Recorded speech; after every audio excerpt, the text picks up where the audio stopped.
A statement made by Ripple CEO Brad Garlinghouse just now indicated that $2.8 trillion may be transferred onto the XRP ledger in a short amount of time. The news from tonight indicates that tomorrow will be a day to remember. Ripple has revealed that it intends to develop a stablecoin that would be fixed at a 1:1 ratio to the United States dollar. This represents a significant advancement that has the potential to alter the functioning of stablecoins and blockchain banking.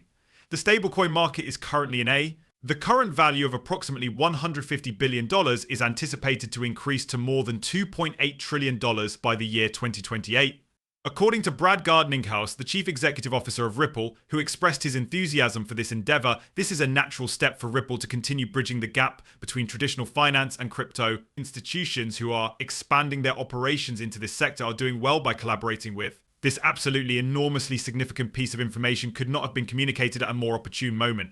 In the month of June, stablecoins will be subject to regulations. This year, 2024, Enbridge will be live, and in July of the same year, the Federal Reserve, which is recognized as a Ripple partner, will go live on a full basis. A stablecoin will have a value that is comparable to cash. However, a widespread misconception that has recently emerged within the XRP community is that are they going to give up XRP? When we look at this post from XRP Drops, we can see the reasons why Ripple's future stablecoin will not be used in place of XRP. The following statement was made by David Schwartz, the Chief Technology Officer of Ripple. In the year 2020, there must be a natural asset that may be utilized as a settlement asset across states and is acceptable by all parties involved. This asset must be shared amongst CBDCs between them. The reason for this is that everyone is aware that they cannot control an asset that is utilized by everyone. Then put it another way, an object that no one can control is preferable than one that can only be controlled by a single individual. The competitors they face in the geosphere. In addition, David Schwartz stated that the XRP ledger is not capable of managing all of the payments that are made around the world. However, he also stated that XRP has the potential to serve as the hub or backbone that enables rapid settlement of international transactions. Ripple and XRP are poised to enter a market that will soon be valued $2.8 trillion, which indicates that they are about to enter this market. The situation is moving at a rapid pace in this region.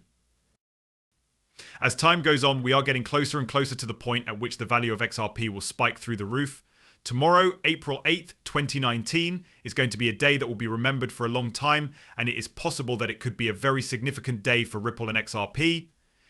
This is due to the fact that Ripple partner ACI Worldwide, which is responsible for managing 9% of the world's rapid traffic, has indicated that the new regulations for instant payments will be implemented. This is extremely great news, however. Ripple is going to have a number of significant days coming up, not just tomorrow. A little more than a week from today, on April 16th, Ripple and their partner Metaco will be platinum sponsors of the crypto asset conference that will be held in Frankfurt to discuss cryptocurrency. The topic of discussion at the event will be the adoption of digital assets by institutions, which is the most effective approach to ensure the success of a custodial solution. Ripple and Metaco will therefore be seated next to major corporations and organizations such as Deloitte, KPMG and HSBC while they are there. When it comes to Ripple, we don't even have any partners like Citi for the digital euro and a great deal of other things as well. This gets me to my next point, which is that the reason why the price of XRP continues to remain the same is caused by another widespread misperception that exists among the XRP community. XRP is not designed to be used by average individuals that are interested in purchasing it, to put it another way. In this conversation with Dilip Rao, who formerly served as the global head of infrastructure innovation at Ripple, we were aware of the need of paying close attention. Many individuals just utilize cryptocurrencies for the purpose of buying and selling them in order to generate quick money. What kind of impact does it have on the expansion of currencies which individuals utilize to generate money quickly? When it indicates that it's type of chicken and egg, you need to take action and create a market. Currently, there are between 150 and 200 platforms all around the world that specialize in trading XRP. The majority of them are, as you point out, extremely minor transactions that take place between individuals, which is not the use case that we are aiming for.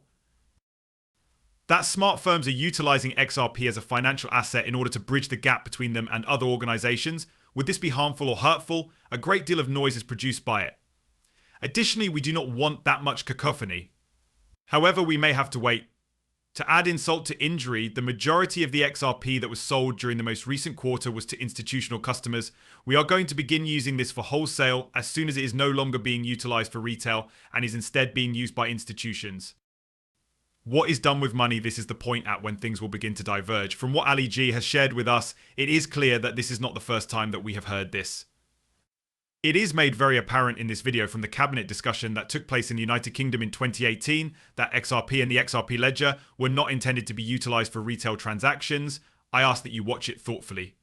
To put it another way, in addition to the fact that prices are increasing due to the bubble impact, who would purchase something like this? Ripple was only required to pay a fine of $700,000 for one of the money laws violations that it was charged with in 2015. As a condition of the agreement, they consented to refrain from selling XRP in public. As a result, they sell it to the general public through various venues. In 2014, the government of the United States studied everything that we did. One of our subsidiaries was not properly listed in 2013, and we did not have a compliance policy in place that was robust enough for some of the things that we were doing at the time. This occurred during the early years of the company's existence. Within the terms of the settlement agreement, we agreed to pay a fine and begin a thorough compliance program for a period of 3 to 4 years. We were in agreement with that evaluation, which was comprised of acts taken in the past.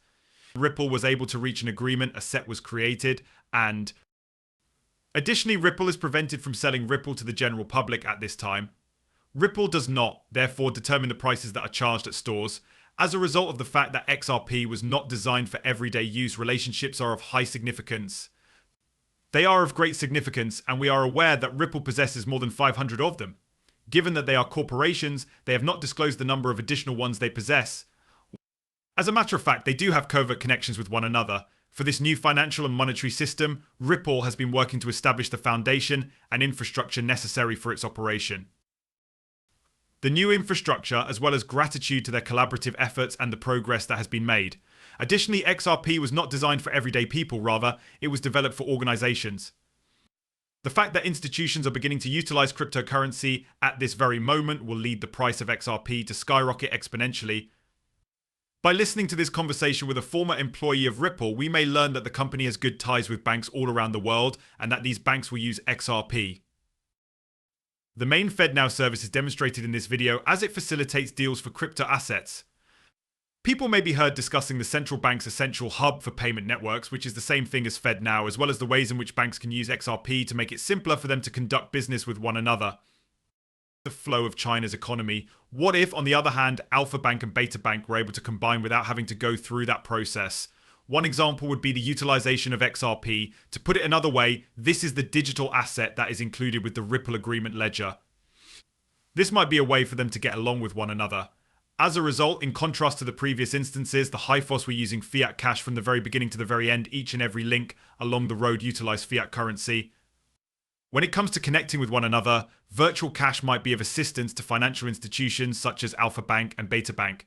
Furthermore, this instrument has the potential to be of great assistance to financial institutions that are providing assistance. So there are new market areas. There is a